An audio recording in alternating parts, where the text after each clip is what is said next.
Are you sick and tired and frustrated of tripping up on your rope over and over again? You're not progressing in your jump rope skills? Well, you might be committing some of these most common jump rope errors that are easy fixes, and I'm going to show you how so you can start progressing the way that you want to.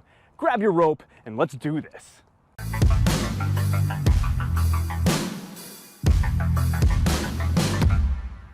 Over the last 10 years of teaching jump rope clinics and watching the jump rope movement grow, I see beginners and intermediate jumpers making the same mistakes over and over.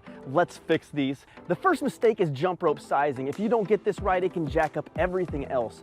So you need to make sure you get your jump rope sized correctly. Now, I'm sure you've seen other tutorials that all use the universal technique of standing on the middle of the rope, bringing up the handles, typically to mid-chest. But what they typically don't tell you is that this is strictly a starting point. This doesn't mean that it is now sized correctly for you. You need to adjust from there as you practice. And the more you practice and the more you dial in your form and technique, you're going to be able to resize your jump rope.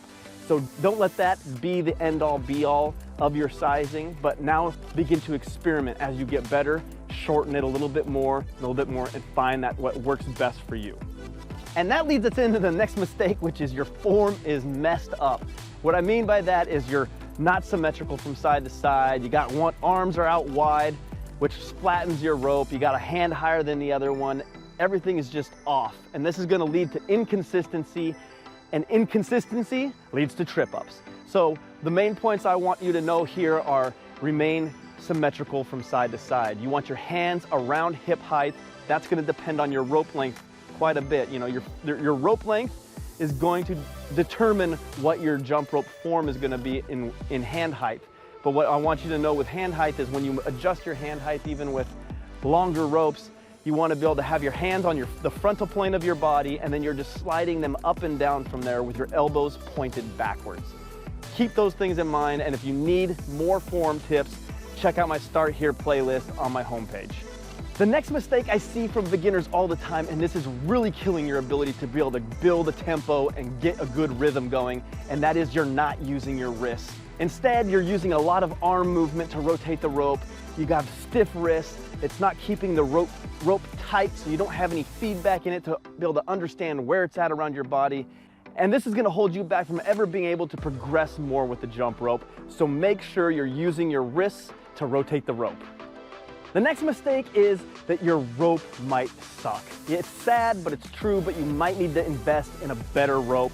And I like to recommend ropes that provide a lot of feedback in the rope, especially for beginners, because it really helps you to feel the rope as it's rotating around your body. That's why I recommend cross rope jump ropes.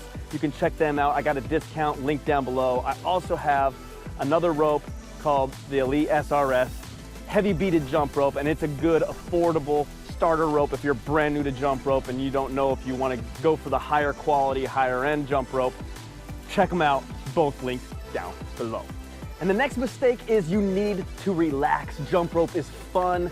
You're supposed to be relaxed when you're jumping rope. If you're all stiff, you're gonna trip up more. So chill out, throw on some tunes, and find your flow. If you want to learn more about reducing your trip-ups, #quit tripping, check out the video I have linked right over here, and I will see you in the next video.